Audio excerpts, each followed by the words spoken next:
Hello नमस्कार दोस्तों, आपका रिटाइम्स में एक बार फिर से स्वागत है। आज हम इस वीडियो में बात करेंगे धारा 41 से लेकर 50 धाराओं की। आपको पता ही होगा जो धाराएं हम पढ़ रहे हैं वो स्पेशली उनमें या तो किसी चीज़ के लिए परिभाषित किया गया है या फिर किसी चीज़ का स्पष्टीकरण दिया गया है। ठीक है दोस्तों, और अभी तक हम 40 धाराएं हैं वो कवर कर चुके हैं। आज हम ये 10 धाराएं हैं वो पढ़ेंगे। ठीक है, चलिए दोस्तों हम धारा 41 की बात करते हैं। देखिए धारा 41 में विशेष विधि की जो बात है वो बताई गई थी कि विशेष विधि क्या होती है। कोई जो अपराध होते हैं उन पर मतलब विशेष रूप से कुछ रोक लगाने के लिए, प्रतिबंध लगाने कुछ कानून स्पेशली ही बनाए जाते हैं, तो उन स्पेशली कानून के लिए हम विशेष विधि कहते हैं। देखिए मान लीजिए समाज में जब दहेज की मांग बहुत ज़्यादा बढ़ रही थी और उस दहेज की मांग को लेकर बहु बेटियां जलाई जा रही थी या उनकी हत्या की जा रही थी, तो सरकार ने सोचा क्यों ना उसके लिए एक कानून बनाया जाए कि कोई भी व्यक्ति अगर दहेज लेगा या देगा तो उसके लिए हम ये सजा देंगे। तो जो कानून बनाया गया तो उसके ही लिए हम विशेष विधि कहते हैं। देखिए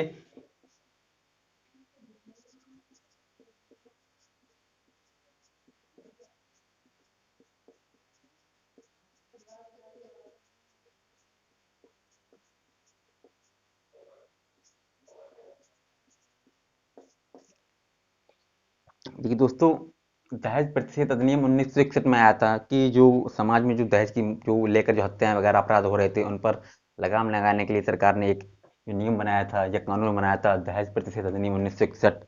तो जिस प्रकार से जो किसी विशेष अपराध को रोकने के लिए जो कानून वगैरह बनाए जाते हैं हम उन्हीं के लिए विशेष विधि कहते हैं। ठीक है दोस्तों, अब आप समझ गए होंगे। बात करें धारा 42 स्थानीय विधि। ये दोस्तों क्या होता है स्थानीय विधि का मतलब? जब किसी भारत के किसी स्थान विशेष पर जब कोई कानून लागू किया जाता है तो उसको स्थानीय विधि कहते हैं। देखिए मान लीजिए हमारे भारत के नागालैंड में जो नक्सलवादी है वो ज़्यादा हैं, तो वहाँ पर उतने क्षेत्र में एक कानून लगाया जाता है जिसे हम अपस्पा बोलते हैं। अपस्पा,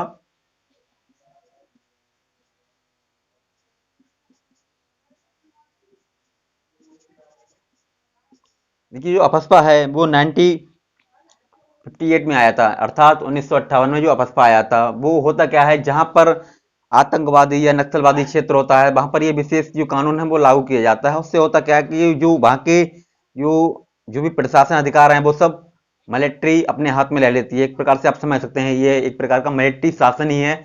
बस उतने क्षेत्र में जितने क्षेत्र में है कानून लगाया जाता है। आप समझ गए होंगे कि अब स्थानीय विधि क्या है। अब धारा 43 अवैध। अवैध शब्द है वो उसके लिए परिभाषित करता है। देखिए अवैध क्या है? कानून के मुताबिक जिस काम करने के लिए कानून मनाही कर रहा है और वह काम आप कर रहे हैं तो वह अवैध कहलाया जाएगा। ये जो धाराएं हैं वो केवल परिभाषाएं दे रही हैं, इसके अलावा कुछ नहीं दे रही हैं। ठीक है, तो दोस्तों अब हम धारा 44 में बात करेंगे क्षति की। देखिए क्षति क्या है? क्षति 4 प्रकार की होती है, ये आपको याद करना ही पड़ेगा क्योंकि ये इससे क्वेश्चन बन सकता है। देखिए दोस्तों क्षति 4 प्रकार की होती है।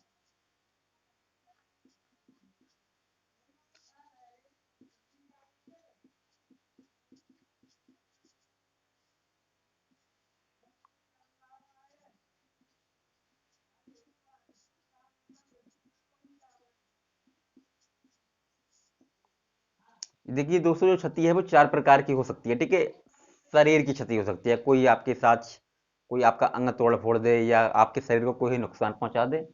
मानसिक हो सकती है, आप सुने होंगे जो दिमागी रूप से टेंशन जिसे हम बोलते हैं उस प्रकार की भी आपको क्षति हो सकती है।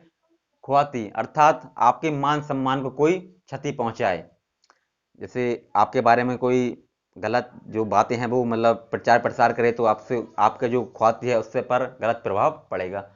और चौथी जो क्षति है वो संपत्ति की है, अर्थात धन पैसा रुपया धन दौलत जमीन जायदाद की संपत्ति मतलब जो है क्षति है। ठीक है, अब हम बात करेंगे धारा 45 जीवन की। धारा 45 में देखिए जीवन की परिभाषा दी गई है। इसमें यह कहा गया है अगर कहीं पे भी जीवन शब्द आएगा तो उसका मतलब यह समझा जाएगा कि वह मनुष्य की जीवन की बात कर रहा है। जब तक कि इस बात से हमें स्पष्ट रूप से मालूम ना हो जाए, जैसे मान लीजिए किसी और के जीवन की बात करेगा किसी जानवर की, तो वह स्पेशली इस चीज के लिए मेंशन करेगा कि पशु के जीवन की बात कर रहा है या किसी इंसान की। पर जहां भी जीवन शब्द आएगा तो उसका एक ही अर्थ है कि वह बात मनुष्य के जीवन की कर रहा है। ठीक है दोस्तों, अब बात करते हैं धारा 46 मृत्यु। देखिए पूरी आईपीसी में कहीं पे भी अगर मृत्यु शब्द आएगा तो उसका मतलब यही होगा कि भाई जो मृत्यु है वो केवल मनुष्य की है, ठीक है, इसके अलावा किसी और की नहीं है। तो ये जो है वो स्पष्टीकरण है या परिभाषा है, आप समझ लीजिए। अब धारा 47 कहता है जीव जंतु। देखिए अगर धारा 47 में कहीं भी जीव जंतु अगर शब्द इस्तेमाल हुआ है तो वह मनुष्य को छोड़कर हुआ है, अर्थात जो जीव जंतु हैं उसमें मनुष्य नहीं होगा, मनुष्य के अलावा कुछ भी हो सकता है, वह जीव जंतु कहलाए जाएंगे, ठीक है। अब हम बात करते हैं धारा 48। देखिए जलयान, जलयान किसे कहते हैं? ठीक है दोस्तों, आपने समुद्र वगैरह में देखे होंगे बड़े बड़े जहाज, आपको लग रहा होगा वो ही जलयान है, ऐसा बिल्कुल भी नहीं है।